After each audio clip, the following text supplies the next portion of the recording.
નમઃ પાર્વતી પદે હર હર મહાદેવ હર.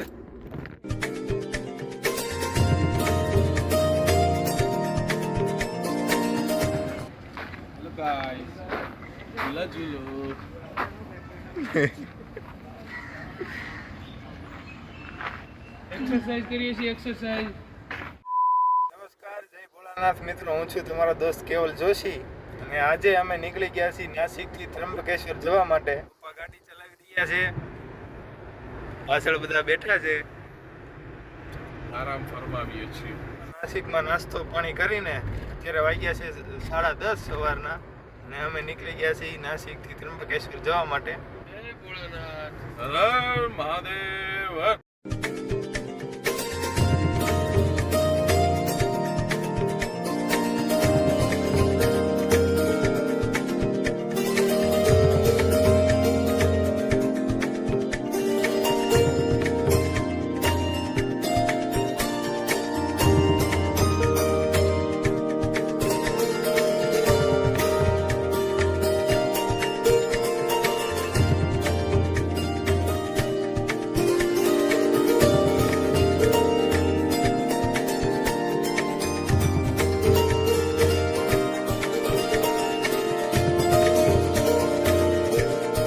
નાસિકથી ત્રંબક ગામ થાય છે લગભગ 25 થી 30 કિલોમીટર.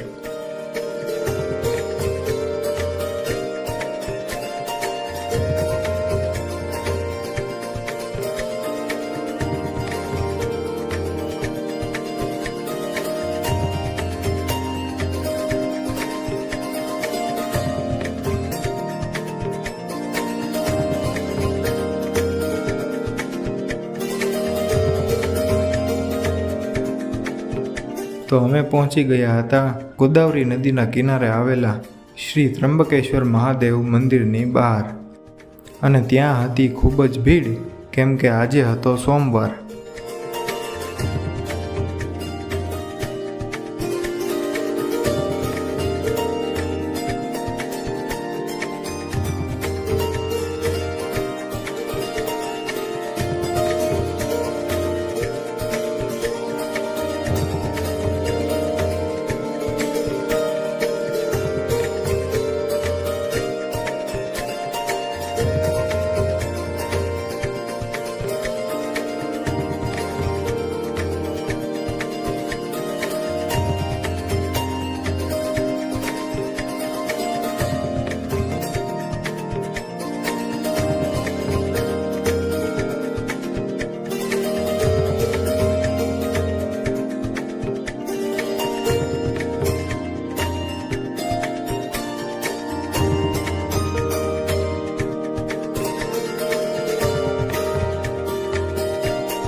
આ લિંગની ફરતે રત્નજડિત મુકુટ રાખવામાં આવે છે.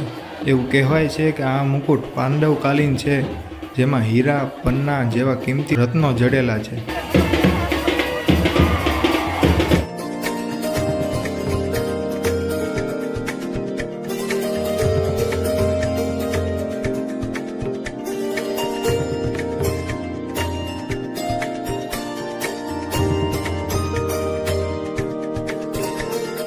શ્રી ત્રંબકેશ્વર મહાદેવ જ્યોતિર્લિંગની અદ્ભુત વાત એ છે કે એમને 3 મુખ છે, જેમાં એક બ્રહ્માનું, એક વિષ્ણુનું અને એક રુદ્રનું એમ 3 મુખ જોવા મળે છે.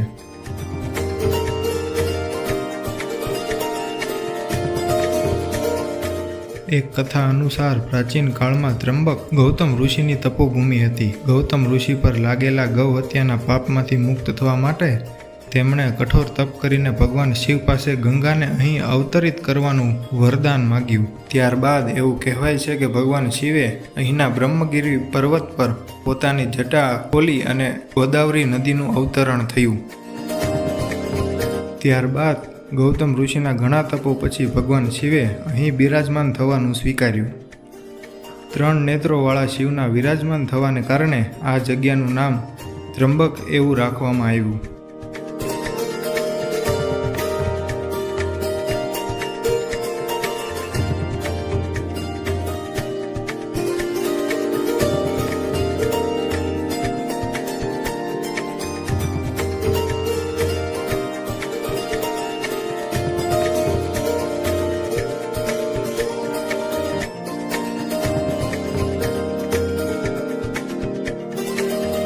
એ વેલા દર્શન કરી આવ્યા. જો તમે અમે વેલા દર્શન અમે વહેલા વયા ગયા હતા. અરે અનુભવ તો બહુ અઘરો રહ્યો છે. ત્યાં બધા ઝઘડો કરતા હતા અને એમાં અમે લાભ લઈ લીધો ઝઘડાનો અને અંદર ઘૂસી ગયા અને મેળ અમારો પડી ગયો. પણ મિલિટરી વાળા બહુ મહેનતી કરતા હતા, અમે બહુ મદદ કરી અને મિલિટરી વાળાને બહુ સારી મહેનત કરીને અને અમે અંદર ઘૂસી ગયા અને અમે મેળ પડી ગયો. બહુ સારી રીતે દર્શન થયા. હર હર મહાદેવ. હર હર મહાદેવ.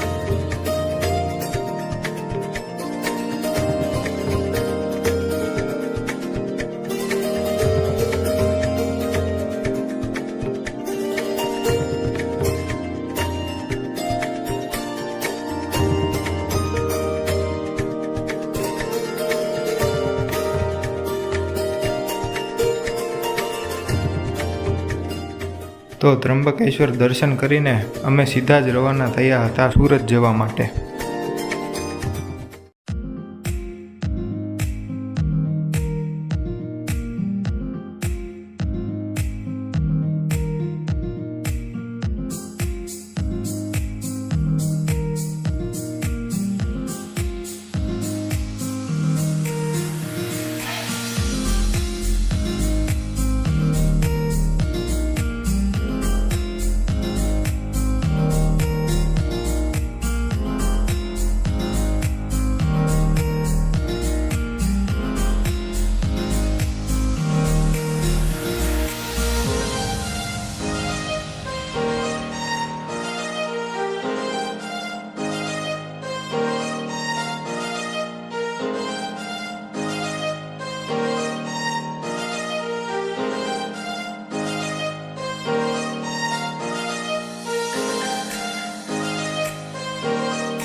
તો સવારે 10:30 વાગે ત્રંબકેશ્વરની લાઈનમાં ઊભા રહ્યા બાદ અમે દર્શન કરીને નીકળ્યા. જ્યારે વાગ્યા હતા 4, 4:30, એ પણ વીઆઈપી લાઈનમાં દર્શન કરી અને ફટાફટ અમે પછી નીકળી ગયા સુરત જવા માટે.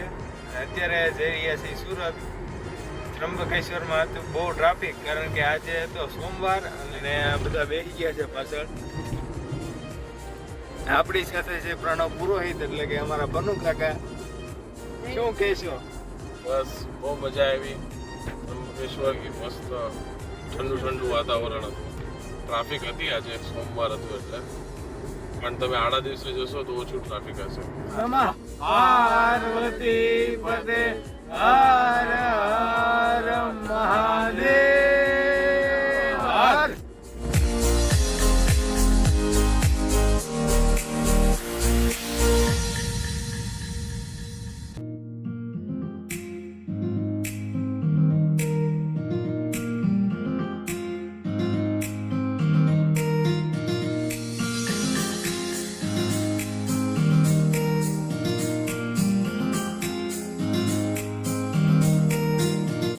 દેવા કાકા જઈ રહ્યા છે એના ઘરે. તો મળ્યા. ચલો લાલુ કાકા, મજા આવી તમારી હારે? બહુ ફેર્યા, મજા કરો બધા. આ અવાજ બેહી ગયો છે, હવે સીધો વિચાર કક્ષમાં જઈશું.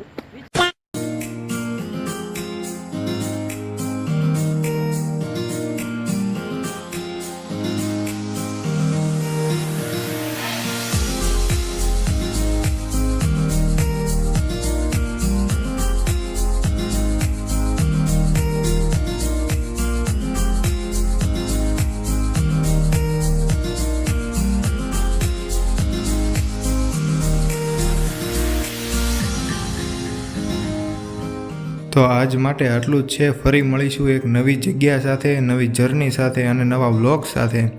ત્યાં સુધી જોડાયેલા રહેજો કેવલ જોશી વ્લોગ્સ સાથે. હર હર મહાદેવ.